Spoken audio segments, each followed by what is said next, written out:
የጉዲፈቻ ልጅ ከተወለደ ልጅ እና ደግሞ በተለምዶ ማደጎ ምንለው አልተወለደም በጉዲፈቻ ማለሄለም ከምናሳድገው ከክፍለ ሀገር አምጣት ሊሆን ይችላል የዘመድ ልጅ ሊሆን ይችላል የምናሳድገው ልጅ አለና ከዚህ ውስጥ ኑዛዜ ሳይኖር ወራሽ የሚሆነው ማን ነው? ኑዛዜ ከሌለ ወራሽ የሚሆነው ህጉ ዝም ብሎ የሚያወርሳቸው ማለት ነው። እኔ ሶስቱም የሚወርሱ ነው የሚመስለኝ። እኔ መልካም ቤተሰብ ካጋጠመው ሶስቱ ህግ በመልካምነት የሚያይ ነው የሚመስል። ናኦል በከባድ ጥያቄ ነው ያስጀመረን። እሁድን አንድ ላያችን እንደቀጠለ ነው። እንግዲህ ናኦልን ስታዩት አንዳንድ ህጎች እያየን ነው ወይስ እሁድን አንድ ላይ እያየን ነው ብላችሁ ግራ እንደተገባችሁ እንገምታለን። ከናኦል ጋር በጣም ደስ የሚል አጠር ያለ ቆይታ እናደርጋለን። ዘወትር ሰኞ ምሽት ከ2 ሰዓት ተኩል ጀምሮ ህግን ቀለል ባለ መንገድ ለኛ ለሁላችንም በሚገባን መንገድ የተለያዩ ውይይቶችን በማድረግ የሚያቀርብልን ናኦል እንግዲህ ዛሬ እሁድን አንድ ላይ ስቱዲዮአችን መጥቷል። አጠር ያለ ቆይታ ከሱ ጋር እናደርጋለን። አሁን እንደጠየቀን አይነት ደግሞ የተለያዩ ጥያቄዎችን ይጠይቀናል። እኛ በጣም ነው ለማወቅ እንፈልገው እንደዚህ አይነት ነገሮችን በነገራችን ላይ ይቻላል ወይ የህግን ቃላቶች ባንተ መልኩ ያዋዙ ማቅረብ ለሰው እውነት ሰው ህግ አድርጎ ይቀበለዋል? ከአቀራረብ ጀምሮ እስከ ቃላት አጠቃቀም ድረስ አይተን ማናቀው አይነት የህግ ቃላትና አቀራረብ ነውና ይቻላል እንደዛ? ይቻላልም ይመከራልም። እውነት ይመከራል። ይሄ ምለው ምንድነው የማቀርበው ወይንም የንግግሩን ማደርገው ይሄኛውን መልእክት ማስተላልፈው ለማን ነው ቢሉ የመጀመሪያ ጥያቄ ነው። ቲክቶክ ላይ ነው የመጣሁት። ቲክቶክ መዝናኛ ፕላትፎርም ነው። የሚያዩት በጣም ብዙ ወጣቶች ናቸው። ሌታለውን ለሌላው ሰው ይቀርና በዩኒቨርሲቲ በምንማርበት ታይም ላይ የህግ ተማሪ ያሉን ሰዎች ከኛ ጋር የሚስሉን ፒክቸር አለ። በቃ ሁሉ ጊዜ ኮስታራንን ሁሉ ነገራችን ከባድ ነው ህይወትን ምናከብድነን የህግ እውቀታቸው ነው ደግሞ አንድ ሰው ጠበቃ ሲሆን ሚስቱም ላይ ጠበቃ እናቱም ላይ ጠበቃ እህቱም ላይ ጠበቃ የሚሆን አድርጎ ነው የሚያስቡና አንደኛ እሱን ለማረም ለኔ ፕሮፌሽን ብቻ አይደለም በህግ ብቻም ሳይሆን የትኛውም ሰው ማመን ያለብን የመጀመሪያው ነው ብዙ ነን። ፕሮፌሽናችን ማለት ከህይወታችን ዘለላ አንደኛው ናት እንጂ እኔን የህግ እውቀቴን እኔ እናቴ ላይ አልተጠቀምም። የመከራከር አቅሜን የማሳመን አቅሜን አባቴ ላይ አልተጠቀምም። ካል አለ ነው ታከብራለሽ ዝም ይባላል ነው እሱን ሁሉም ቦታ ይዘን መሄዱ ትክክል ስላልሆነ እና ደግሞ የምናደርሳቸው ሰዎች ቀለል ብሎ እንዲገባቸው ስለምናቀ ጥቂት ለው የህግ ባለሙያዎች ኖረን ሚሳካ ስኬት የለም። ህግ የተማረበት ያለበት ሰው ውስጥ ያለ ማህበረሰብ የህግ እውቀት ከሌለው ፎረሽ ነው ማለት ነው ኪሳራዎች ነው። አሁን ለዚህ ደግሞ ትልቁ ይመስለኛል አሁን ራሱ እየመለሰበት ያለው መንገድ እንደሱ አይደለም። በደንብ አላማው በደንብ ነው የገባኝ። ምክንያቱም ህግ ዋናው አላማው ብዬ ማምነው ነው አይደል ጥፋቶች እንዳይኖሩ ፕሮቴክት ለማድረግ ማህበረሰቡ ነው። ሶ ያንን ለመከላከል ደግሞ ከህግ ባለሙያው ባሻገር ትልቁን ሚና የሚጫወተው ማህበረሰቡ ነው። ማህበረሰቡ ህጉን ማወቅ አለበት። እናንተም እኮ ሰው ተከሶ የሆነ ፍርድ ቤት ምናምን ሲቀር አለማወቅ ከተጠያቂነት አያድን የምትሉት እናንተ ናችሁ። ሶ ማሳወቁ ግዴታ ነው። ስናሳውቅ ደግሞ አንተ ባልከው መንገድ ቢሆን ጥሩ ነው። እዚያው የሆነን ጥያቄ መልስልን የጉዲፈቻውን ነገር በጣም ጥሩ። አሁን ያነሳና ጥያቄ ለሁሉም ሰው ቤት ውስጥ አብዛኛው የኢትዮጵያ ቤት ውስጥ ያለ ነው። ቀደም የመለሳችሁት መልስ ትክክለኛ መልስ ነው። መናገር የምፈልገው አሁን ምንድነው ህግ የመጨረሻ አማራጫችን ነው። በተለይ እንደ ኢትዮጵያ ላለ ሶሳይቲ ሃይማኖት ለሚገዛው በመካከላችን በሰዎች መካከል ሰብአዊነት የሚባለው ባለበት ኮሚኒቲ ሆነን ሁሉ ጊዜ ህግ ላይ ዲፔንድ አናርግም። ህግ ሴፍቲ ኔት ነው። በቃ ነገሮች ከተበለሻሹ በቃ መጨረሻ ምን ሄድበት ነው እንጂ ነገረኛ ሆነን እየሮጥን ምን ሄድበት አይደለም። አይመከርም። እንደ ህግ ባለሙያም ኑልን this is not business። በተለይ when it comes to የቤተሰቦች ጉዳይ ላይ ሲሆን ነገሮች በትክክል እንዲያልቁ ነው የሚፈልገው። የመጨረሻ አማራጮች ነን። ሐኪም ቤት ለቼክአፕ ነው መሄድ ያለባችሁ እንጂ ታማችሁ መሄድ የለባችሁም። እንደ ህግም መሰረታዊ ህግ እውቀትን ማወቅ መጀመሪያ ነገሮች ልትገቡ ስትሉ እኛን መጠቀም ነው እንጂ የሚያስፈልገው ሜስዳብ ከሆነ ነገር በኋላ ብትመጡ አለን ግን አይመከርም ነው። ልክ እንደዛ ስለሆነ በቤተሰባችን ውስጥ ብዙ አይነት ልጆች አሉ። የተወለዱ ልጆች በጉዲፈቻ የተደረጉና በማደጎ ደግሞ የምናመጣቸው for different reason። አንደኛው ሰው ከተማ ላይ ያለ ሰው በተለይ አቅም ሲኖረው ከክፍለ ሀገር የእህቱ ልጅ ወንድሙ ልጅ ወይንም for that matter የሌላ ሰው ልጅ ያመጣቸዋል። ከመወለድ ማለት ከአንድ ወር ከአንድ ሳምንት ጊዜ ጀምሮ ያመጣቸዋል። እንደ እናት እንደ አባት አድርገው ያሳድጋቸዋል። ጉዲፈቻ ግን አላደረጉም። ደግሞ በየጉዲፈቻ ልጅ አላደረጉም። የጉዲፈቻ ልጅ የሚባለው የእናንተ ልጅ አይደለም የተወለደ ልጅ አይደለም። ነገር ግን በፍርድ ቤት ተሂዶ የጉዲፈቻ ልጅ ይባልልኝ ተብሎ ፍርድ ቤት የሚያጸድቀው ነው። ዝም ተብሎም አይደለም። ሪኳየርመንቶች አሉ። ማነው ጉዲፈቻ የሚያደርገው እድሜያቸው ስንት መሆን አለበት መደረጉ ለልጁ ይጠቀማል የሚባሉት በሙሉ ይታዩና ባልና ሚስት ደግሞ ከሆኑ ጉዲፈቻ እያደረጋሉት ሁለቱ ፍቃደኛ ናቸው ወይ የሚባለውን ሰው እንዲያውቅ ይደረጋል። ለመጀመሪያ ጊዜ እኔ እስከማመን ድረስ በሰፊው ሰው ስለ ጉዲፈቻ ፕሮሰስ እንዳለው ያወቀው ጠቅላይ ሚኒስትሩ እና ባለቤታቸው አንድ ልጅ ጉዲፈቻ አደረጉ ተብሎ ሚሊዮን ጉዲፈቻ ሲያደርጉት ፍርድ ቤት ሄደው ቀጠሮ አለ ምናምን ሲባል የብዙ ጭንቅላቶች ውስጥ የፈጠረ ጥያቄ አለ። ፍርድ ቤት ለምን ይሄዳሉ? ለምን ከማደጎ በማመሳሰል ነው። ቅድም ማለት በቀና ልብ በመልካምነት ልጆችን አምጥተው የሚያሳድጉ ሰዎች አሉ። እግዚአብሔር ከፈቀደላቸውና ልጆቻቸው በእነሱ ከወጡና መልካም ሰዎች ከሆኑ የንብረት ክፍፍል ጊዜ አይቸገሩም። ፍርድ ቤት ላይ ግን የምናየው እሱን አይደለም። ሲሞቱ ቤተሰቦች ከሳምንት ጀምሮ ያደገ ልጅ ቢሆን ማለት ነው ልጅ አይደለም፣ ስለዚህ ወራሽ አይደለም። ህጉ እንደዛ ነው የሚያደርገው። ህጉ የተወለደን ልጅና የጉዲፈቻን ልጅን እኩል ስታተስ ነው የሚሰጣቸው። ልጅ ነው የጉዲፈቻ ልጅ እንደተወለደ ልጅ እኩል መብት ነው ያለው። በማደጉ ብለን የምናስባቸው ወይም ደግሞ ጉዲፈቻ ሳናደርጋቸው ወይም የተወለዱ ልጆቻችን ሲሆኑ የጉዲፈቻ ልጆቻችን ሲሆኑ በመልካም ልብ በቀና ልቦና የምናመጣቸውን ልጆች በዚህ መስመር ውስጥ በጉዲፈቻ መስመር ውስጥ ካላደረግናቸው የስ ልጆቻችን ናቸው። እንደ እናትና አባት ሆነን አሳድጋቸዋል። ልጆቻችን የእነሱ ወንድምና ተብዬዎች እንደኛ አይነት ልብ ኖሯቸው በኋላ ላይ እንዲካፈሉ ካልፈቀዱ ወይንም እኛ ኑዛዜ ጽፈን ለነሱ የሚገባውን ድርሻ ጽፈን ካላለፈን መጥፎ ሰው ወይም መጥፎ ልጅ ኖሮን አይከፈሉም እናትና አባቴ ልጆች አይደሉም አልተወለዱም ቢል ወይንም ደግሞ የጉዲፈቻ ልጆች አይደሉም ቢል በቃ የለም። ከዚህ ጋር ከጉዲፈቻ ሳንወጣ አሁን የነገርኳችሁ ጉዲፈቻ በፍርድ ቤት ተሄዶ አንድ ሰው ወላጅ ላልወለደ ሰው በፍርድ ቤት ትእዛዝ እና ፍቃድ የሚደረግ የልጅነት መብት የሚሰጥበት ነው። እድሜ ገደብ አለው። አንድ ሰው ጉዲፈቻ ማድረግ የሚችለው ስንት አመት ከሞላው? ወሳጁ ጉዲፈቻ ወሳጁ እንግዲህ 18 አመት በላይ ከሆነ መውሰድ የሚችል ይመስለኛል። ተቀባዩ እንዴ የራሱን አስተዳድሮ ከጨረሰ በኋላ ነው ሌላ ላይ ያስተዳድራል የሚቀበል እድሜ ገደቡ በእኛ በኢትዮጵያ ከሄድ ከ18ም በይችሉ ከ30 አመት በላይ ኦኬ ራሱ በደም ማገናዘብ ይችላል ብለን የምናስበው ግን ቢያልቅ ሳትሆናት ቀርም 18 አመት ገና ራሱን አይችልም። በእኛ እንጃ ከ25 አመት በላይ ምናልባት ጥሩ። አሁን ያነሳቻችሁ 18 አይደለም ግን 18 ያልሽበት ምክንያቱም አንደርስታንዳብል ነው። ምክንያቱም አብዛኛው በእኛ ላይ አንድ ሰው ሜጀር የሚባለው ደግሞ ከህፃነት ለአቅመ አዳም ለአቅመ የሆነ በቃች የሚባለው 18 አመት ስለሆነ እሱን ብናስብ ትክክል ነው። ሁለታችሁ ያነሳችሁት ደግሞ 25 እና 30 ስናወራው 25 ነው። በእኛ ግን የሚፈቀደው 25 ነው። 30 ያልሽበት ምክንያት ደግሞ ያነሳሻት ምክንያት መብሰል እድሜው መብላት ብቻ ሳይሆን መብሰል አለበት በሚባለው ነው። ይሄ እንቅጭ የተባለ ምክንያት የለውም። 25ን እንደተነጋገር ነው። ግራ የሚያጋቡም አሉ። ለምሳሌ ለመጋባት እኛ ሀገር 18 ነው፣ አልኮል ለመጠጣት 21 ነው። አይ ነው እንደሱ የሚያስሉ እንዳልሆነ አርቢትራሪ የሚባሉ ውሳኔዎች እንዳሉ ናቸውና 25 ግን የተባለው ዴፊኒትሊ እንዳልሽው እንዲበስሉ ሁለት ነው። መውለድም አይደለም በመወለድ ምክንያት የሚመጣ አለ አይደለ ስሜታዊ መሆን ለልጆች መጨነቅ በ25 የተባለውም እሱኛውን ባንወልድም ላልወለድ ነው ልጅ ኬር የማድረግ የማወቅ ህይወትን አውቀናል የሚለውን ለማሰብ ነው። ስለዚህ 25 አመት በሚለው እንይዛለን። አንዳቸው ባል ወይም ሚስት ባልና ሚስት ከሁለታቸው አንዳቸው 25 መሆን አይጠበቅባቸውም። አንደኛው 25 ከሆነ አንዱ 18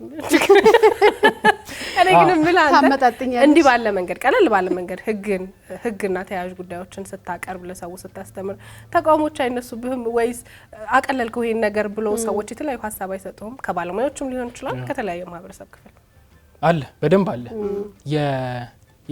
ከባለሙያዎቹ ልጀምርላችሁ። ባለሙያ መቅለሉን የማይወድ ባለሙያ አለ። በክፋት እንዳለው ግን አውቃለሁኝ እረዳቸዋለሁ። ማለት ህግ ከነሙሉ ክብሩ ከነሞገሱ ምን ነገር እንዳለበት ይሰማሉ። ማምኖ ነገር ነው። ችሎት ላይ የተሳሳኩኝ አላወራም አይደለ? የማወራ ግን ለማን ነው? አክብጄው ነገሩ እንደዚህ አግዝፌው ለሌላ ሰው እንዳይሰማኝ ከሆነ ቅድም የተናገርሽው የሚያደርገው ህግን የሚያከብረው የማያከብረው ማህበረሰቡ ነው። ምን ላይክ ጎበዝ ብዙ ሎየሮች ኖርን እርስ በርስ ህጉን ስላከበር ነው የሚመጣ ለውጥ የለም። ሰዎች ማወቅ አለባቸው። ሰዎች ደግሞ እንዲያውቁ ከተፈለገ አንድ የህግ ባለሙያ አንደኛው ኃላፊነቱ እሱ በፈለገው ሳይሆን ሰዎች በሚወዱትና በሚጠቅማቸው ይስሙ። በቃ ይስሙ። ልጆች እያለን ለኤግዛምፕሉ ይቅርታ ጠይቃለሁ እናቶቻችን ሲያጎርሱን አይሎፕራን ውቫለ እንደዚህ ተብሎ በቃ እንዴት ሄዳል ትሸለማለህ። ለኔ ነው መብላቱ የሚጠቅመኝ አልገባኝም አይደለ? እኔን በሚያዝናናኝ በሚያስደስተኝ በኩል እያበሉ እዚያ ደረሱን። እኛም ይጠቅማል ብለን የምናስበው ነገር ሰዎች በሚወዱትና ሊገባቸው በሚችሉት መንገድ ኦፕን ሊሆኑ በሚችሉበት የትንሽ ደቂቃ ነው። በተለይ ሶሻል ሚዲያ ላይ አሁን ከእናንተ ጋር ቻናል ላይ ከተቀላቀልን በኋላ ጥሩ ደቂቃ ረዘም ላለ ጊዜ ቅንጭብ ያለችን ብትሆን የምንናገርበት መንገድ ፈጥረናል እንጂ በአንድ ደቂቃ ላይ የአንድን የህግ ፕሪንሲፕል ላስረዳ አልችልም። ስፓርክ ማድረጉን የምንፈልገው እንደዚህ ያለ እንዴ ይጠይቁ። ሌላም ሰው በጣም ብዙ የህግ ባለሙያዎች አሉ አይደል? እንዲጠይቁ እንዲያውቁ እንዲያነቡ በቤታቸው ነውር ይመስላል። እኛ ሀገር መጽሐፍ ቅዱስና ቁርአን ቤታችን እንዳለው ሁሉ የወንጀል ህግ ወይንም ደግሞ የቤተሰብ ህግ ላይኖረን አይገባም። በቃ አለ ሰው ይጋባል ይወልዳል። ወንጀል ውስጥ ልንገባም እንችላለን። ወንጀል ሊፈጸምብን ይችላል አይደል?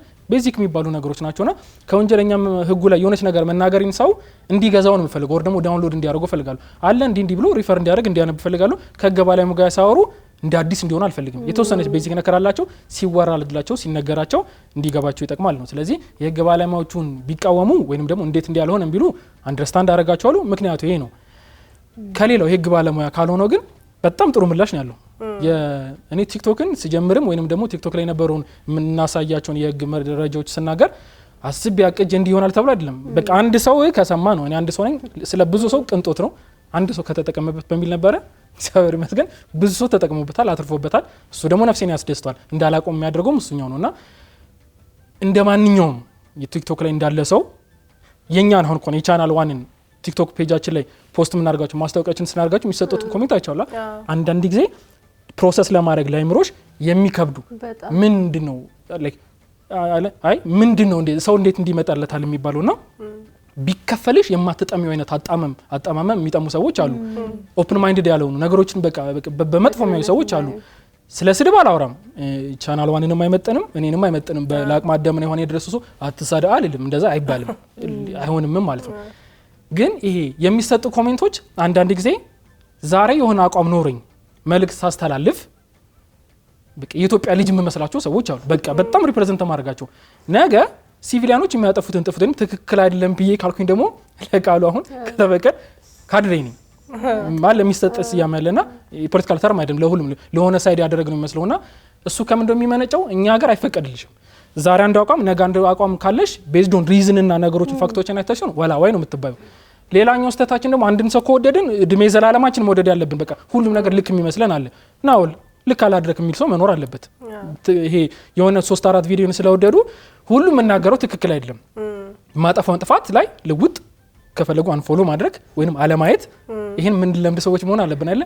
እሱ የለምና ይሄኛውን ያላዳበሩ ሰዎች አንሪሌትድ ኮን ከማይገናኝ ስድብ ጀምሮ አንዳንድ ንዲቶች ሲንጸባረቁት ያለሽ ጥሩ ነው። ቬንት ማድረጋቸው መልካም ነው። ፕላትፎርም ሌላ ስለሌላቸው ሊሆን ይችላል። ያው ለምን እንደሆነ ራሱ በማይገባኝ መልኩ እሱኛውን አይነት እድገት እስካሁን አልመጣንበትም። በቃ ስትሳሳት ይሄን አርጋሃል ጥሩ ስታረግ መደበላለቅ አይነት ነገር አለና እኛ ራሷን በማይመለከት ፕሮግራሙ የተሰራው ለሌላ ነው የሚገቡት ኮሜንቶች ሌላ ናቸውና ምን አይነት እንትን ላይ ነን የሚለው ነገር እነሱን በህግ የምንጠይቅበት ነገር ቆንጆ የማይመለከት ነገር አለ ወይ ደው መሳደብ ሰው እኔ በአካል መጥቻለሁ መሳደብ ያለብኝ በቴክስት ስድብ ከጻፍኩ እንኳን ስድብ ነው ወንጀል ነው። በኮምፒውተር በሚፈጸሙ ወንጀልም በወንጀለኛ ህጋችንም ላይ ስድብ በማንኛውም መልኩ በመልእክትም ስድብ ድምጽ መኖር የለበትም። ወከፍ ብለሽ ለመሳደብ ያለብሽ በጥሩ ደብዳቤ 3 ፔጅ ስድብ ካደረግሽልኝ አክብረሽም ሰድበሽኛል። በሶሻል ሚዲያ ላይም ከተሳደባችሁ ይጠየቃል። ስም ማጥፋት ለምሳሌ ተነዞ የሆነች ነገር ተመስቶ እንዲያርጓል ተብሎ ተጨባጭ ያሉ የአንድን ሰው ስም ለማጥፋት ፎርዳት ማትር የሰውን ብቻ አይደለም የአንድን ተቋም ስም ለማጥፋት ተብሎ የሚደረጉ ማናቸውም ነገሮች ቤታችን ቁጭ ስለምን ወንጀል አይመስለንም ነው ስለማንታይ ፊት ለፊት ማለት ነው አይደለም። ለዛ ነው መሰረታዊ ህግ እውቀት የሚያስፈልገው ለዛ ነው። ወንጀል እንደሆኑ ማናቅ ብዙ ምን አድርጋቸው ነገሮች አሉ። ደግሞ ምስኪን ህዝቦች ምን እንመስለኝ ክርክሩና ጭቅጭቁን ስለማንወድ ስለማንከስ ነው እንጂ በግላ ቤቱታ የሚደረግ ስም ማጥፋታው በግላ ቤቱታ ፖሊስና አቃቤ ህግ መጥቶ አይደለም የሚከሰሽ። በግላ ቤቱታ ስሜን ያጠፋኝ ሰው እኔ ነኝ ሂጅ የምከሰው። ጊዜው ስለሌለን ወይንም ደግሞ ለዚህ የምናወጣው ኢነርጂ ወርድ ስለማያደርግ በመተው ነው እንጂ ህጉም ደግሞ ቀለል አርጓ ይዋል አይችንማ እንደ ትልቅ ኬዝ አይልኝም የሚል ስጋትም አለን እንጂ አሁን ሶሻል ሚዲያ ላይ ያለ ስም ማጥፋት ነው እንዴ ማለት ፎቶአችን ተለጥፎ እኮ በሌለበት ባላየ ባልሰማው እኮ ማጥባለው ነገር እንዳለው ግን እኛ ስለማንሄድ አሁን ካለን አስተሳሰብ ተነስተን ይሄን ባረገው ምናምን እንዳንጎዳ ነው እንጂ ህጉ ግን ሲሪየስ ይመስለኛል እዚህ ነገር ጋር 3 አመት መታሰር ወይም ደግሞ 50,000 ብር መቀጣት ቀላል ከሆነ ታይሙና ገንዘቡ ካላቸው ቀላል ሊሆን ይችላል። ግን 3 አመት አይደለም 3 ቀን እስር ቤት መሆን የሚመከርም አይደለም። ከባድ ነው። ተጠንቀቁ። ወረፋ ያዘልን ግን አንተሽ ብዙ መጣባቸው ጊዜዎች አሉ። አንድ ሰው በኢትዮጵያ በወንጀል ሊጠየቅ የሚችልበት እድሜ ስንት አመት ሲሞላው ነው ብላችሁ ታስባላችሁ? ከ18 አመት በታች በወንጀል ይጠየቃል? ከ18 አይጠየቅም ብዬ ገምታለሁ። ከ18 አመት በላይ ይመስለኛል። ግን እሱን ተገና አድርገው አሁን ከ18 አመት በታች ያሉ ስለሆነ የሚሰሩት መጠየቅ አለባቸው ያስባለው በየትኛውም የእድሜ ክልል ውስጥ ቢሆኑ ጥሩ ነፍስ ያወቀ ሰው ነው ጥፋት ያጠፋል ተብሎ ነው የታሰበው ብዬ ስለማምን እና ደግሞ የሆነ የልጆች እስር ቤት ምናምን የሚባልም ሰምቼ አውቃለሁና ሁለቱ በጣም ነው የሚንታታብኝ ብዙ ጊዜ ማወቅ ፈልጋለሁ። ናይስ ጸባይ ማረሚያ የሚባል የልጆችና እዛ ትንንሽ ልጆች አሉ ከ18 አመት በታች እንዴት የሚለው ልክ ነው መጠቀም ያደርጋቸዋል። አሁን ናፍቆት እናት ከሆነች ልጇን ያን ነገር ብታለማምደው ማለት ነው እሷ ማድረግ ያልቻለችው ልጁ ያው እንግዲህ ዛሬ ገማች ነኝ የሚላላል ዛሬ ገማች ነኝ የራቃል ለምጠነን አሁን የምትነይ እንዴት ነው ወይ ደግሞ የህግ ሰው ስለሆነን ሳይሆን ልክ ነው ልክ አይደለም ይባላል። መነሻችሁ ተብሎ ቢሆን 18 ቢባል ኖሮ ትክክል ናችሁ። ያው እናንተ 18 ያላችሁበትን ምክንያት ስሰማ ትክክል ነው። ደግሞ የምታውቁ ነው ለጋብቻ 18 አቅመ አዳምና ሔዋን ደርሷል ይባላል። በፍትሐ ብሔር ላይ 18 ዓመት መሞላ አለባቸው። እንደዚህ አንዳንድ ኤክሰፕሽኖች ለምሳሌ ኑዛዜ መናዘዝ በ16 ዓመት ይቻላል ነው የሚባለው እንዳለ ሆኖ 18ን የሳላት ነምበር ስለሆነች ነው። በወንጀሉ ሲመጣ እንደዚህ አይደለም። አብዛኛው ሰውም ደግሞ የሚሸወደው ወላጆችም ለልጆቻቸው የማያስተምሩት በቃ ህፃን 18 ዓመት ስላልሞላው ምንም የማይነካ በሚመስለው አይመክሩም፣ አይከታተሉም፣ አይገስጹም፣ አይጠብቁም፣ እንደሚያስቀጣውም አይነግሩትም። እስከ 9 ዓመት ያለ ሰው ምንም አይነት ወንጀል ቢፈጽም በወንጀል አይጠየቅም በኢትዮጵያ ህግ። ከ9 ከፍ ካለ በወንጀል ተጠያቂ ነው። አይነቱ ቅድም ያላቻቸው ይለያል። እስከ 15 ከሆነ በማረሚያ በመገሰጽ ቤት ውስጥ ሊሆን ይችላል፣ በተቋም ላይ ሊሆን ይችላል የሚደረግላቸው እንክብካቤ የሚያደላበት ምክር የሚያደላበት አይነት አያያዝ አለ። ከ15 በላይ ግን ከሆኑ እንደማንኛውም ሰው 18 እንደማንኛውም ሰው በወንጀል ይጠየቃሉ። 15 በመሆናቸው 16 በመሆናቸው 18 ባለመሙላታቸው የሚደረግላቸው ሚቲጌሽን አለ፣ ማቅለያ ሊኖር ይችላልና ወላጆች አሁን የኛው ለህፃናት መንገር ያለ ነው። ከህፃናት ይልቅ ወላጆች ከ18 ዓመት በታች የሆኑ ልጆቻቸው በወንጀል የሚጠይቁ ስለማይመስላቸው አያስተምሯቸውም፣ አይነግሯቸውም። በመኪና ለምሳሌ በቃ 18 ዓመት ስለሆነ መንጃ ፈቃድ የሌለው ልጅ ያለው ወንጀል ቢያደርስ የማይጠይቅ ይመስላችኋል? አይደለም። ለካ 17 ዓመት ልጅ 16 ዓመት ልጅ አደጋ ካደረሰ ይጠየቃል። ከ9 በታች ከሆነ ብቻ ነው። ለምን አይምሯቸው ክፉና ደግን የምትባሏን ለመለየት ወይንም ወንጀል ለመባል መሟላት ያለባቸው ቅድሚያ ተናውስ አንደኛው የሆነችዋን ሜንስትሪያ ሜንታል ኤሌመንት ያይምሮ መፈለግ ያይምሮ ኤሌመንቷን አያሟሉም። ከ9 ዓመት በታች ያለ ልጅ ክፉ ሊሆን ወይንም ክፋት ሊያስብ አይችልም በሚሉ መርህ ስለዚህ ከ9 ዓመት በላይ ከሆኑ በወንጀል ይጠየቃሉ። እናንተ ያላችኋቸው የጸባይ ማረሚያ የህፃናት ማቆያ የህፃናት ማረሚያ የሚባሉት ሴንተሮች አሉ፣ ኢትዮጵያ ላይም አሉ። ከፍ ካሉ ግን ከ15 ዓመት በላይ ከሆኑ በወንጀል በደንብ ይጠየቃሉ። ሚቲጌሽን ሰርከምስታንስ ብቻ ነው የሚሆንላቸው ማለት ነው። ወላጆች በደንብ ያደሙ ጠብቀኝ አቡሽ ያለሽ 16 ዓመት ይሪያከ ናውል ይሄኛውን አይነት አቀራረብ ይዘህ ወደ ሶሻል ሚዲያ ከመጣ በኋላ ደንበኞች አንተ ነህ እንደ ያሉ ሄለ እንደዛ አላጋጠመህ? ህጋቸውን ጉዳያቸውን ይዘህ ስትሄድ ይቀየርባቸዋል ነገር ትንሽ ተጽዕኖ የማሳረፍ ነገር በእንደዛ አይደለም። እንደውም የሚመጡት ወይንም መምጣት ማለት ይሄ አመኔታ ያስፈልጋል መሰለኝ። ሶሻል ሚዲያ ቲክቶክ ላይ ስመጣ የሶሻል ዲዩቲ መወጫይ ነው የገቢ ማግኛ መንገዴም አይደለም።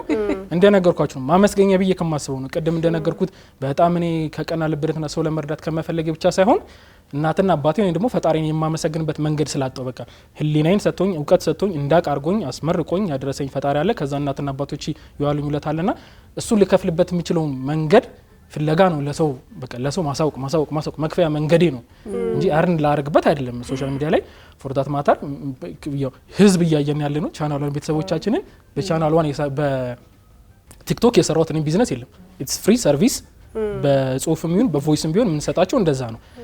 ካነሳችሁት ላይ ግን ምን ይፈጥራል? እሱኛውን አመኔታ ይወደድና ይፈልግና ጎበዝ ሎየር ስለሆንሽ ሎየር አትሆኝም፣ ጥሩ ሎየር አትሆኝም፣ የምትታመኝ መሆን አለበትና ሰው በራሱ የሚፈጥረው እንትን አለ። ላይክ ካንቺ ጋር ላይክ በቃ ይረዳኛል ብሎ መታሰብ አለ። እግዚአብሔር መስገን ሰውን መረዳት መቻሌን ደግሞ እንደ አድቫንቴጅ ማለት ነው። መሆን የምፈልገውን መሰራበትም ነው፣ በሱ ይረዳናል። ነገሩ ምን ይፈጥርባቸዋል? ልክ ቢሮ ላይ ስንመጣ እኛም እንዳለ ከኮሊጎች ጋር ተቀምጠን የምንሰራው የቲክቶክ አይደለም። በቃ የዛኛው ሌላ ሰው ነኝ። ሰው አልለመደውም፣ ብዙ ሰው መሆን እንደምንችል አልለመደውም እና ይሄ ማስመሰልም አይደለም። በቃ ያኛው ናውል ሎየር ቢሮ ላይ ያለው መሆንኛው ሰው ሲሆን ከኮሊጎች ጋር ስናናገራቸው ከነሱ ጋር ስናናገራቸው እሱ ወይ የለመደው አትሳቅ የለችም ወር ደግሞ እንዴት ነው ሲሪየስ ይሆንባቸዋል ነገሩ ማለት ነው። ቦታ መለየት ምንለው እንደዛ አይነት ነገር ነውና ስራ ሲሆን ስራ ነው፣ የሰው ህይወት ነው፣ የሰው ነጻነት ነው፣ ሲሪየስሊ ይያዛል። መልእክት አደራረሴ ለሌላ ሰው ሲሆን እንደዛ ነው። ለደንበኛ ለክላይንት ደግሞ ካልሽ በደንብ አድርገን የተባለውን ላይ ከክብሩ ከሞገሱ እና ከሰብአዊ ባህሪ ጋር አንድ ላይ አዋዝተሽ አደባለገሽ የምትሰጪው ሰርቪስ ይሆናል ማለት ነው። ስለዚህ የሚፈጥረው ችግር የለም፣ እንደ አድቫንቴጅም አልጠቀምበትም። እኔ ሀገራችን ላይ በደንብ በተለይ ደግሞ ሜንስትሪም ሚዲያ ላይ በደንብ አልተሰራባቸውም ብዬ ከማስባቸው ጉዳዮች አንዱ ህግ ነው ብዬ ነው ማምነው። በተለይ ደግሞ ትልልቅ የቴሌቪዥን የሬዲዮ ጣቢያዎቻችን ላይ በደንብ አልተሰራምና አሁን አንተ በቻናሏን እንግዲህ አንዳንድ ህጎች ብለህ መጥተሃል። ምን ያህል አጭር ጊዜ ነው በእርግጥ ፕሮግራሙ ከተጀመረ፣ ግን ምን ያህል ለውጥ እያመጣ ነው? ወደፊትስ ደግሞ በምን ያህል ደረጃ ተጠብቀዋለህ ማህበረሰቡ ዘንድ በደንብ የህግ እውቀት ከመፍጠር አንጻር? የምመክረውም የኛን ሰውም የምለምነውም ቻናሏንን ጨምሮ እኔ ላይክ አትሊስት ታውቃቸዋለች ቻናሏን መስራቾችን ሚዲያ ላይ ሲሰሩ የነበራችሁን ስራዎች አውቃሉና ማምጣት የምትፈልጉት መለወጥ የምትፈልጉት አይዲያ ስለማውቀው በኢትዮጵያ በሚኒስትሪም ላይ የጎልበታ አይደለም ግን አሉ፣ እኛም አለን፣ ያሉም አሉ። ማህበረሰቡ ግን ፎር ፍሪ እያገኘ የሚገባውን በጣም በብዙ ክፍያ በሰዓት ነው የሚከፈሉ። በቃ የህግ ምክር በሰዓት ነው የሚከፈሉ። እሱን በነፃ የምታገኝበትን መንገድ ወይም አጋጣሚ ሲያገኝ በሁለቱም በምትፈልጊው ኮስተርን በሚለውም እንደተባለው ምዘናም እንደ መዝናኛና ቤተሰቦች እንደማየት ፕሮግራም ለሁሉም እድሜ ክልል አድርገን እንደምንሰራው እንደ ቻናል አለም አድርገን ስናቀርበው እንዲያዩት እንፈልጋለን። እንዴት ይለወጣል? የኔን ሳይድ ነው ማቆሙ ነገር አይደለም።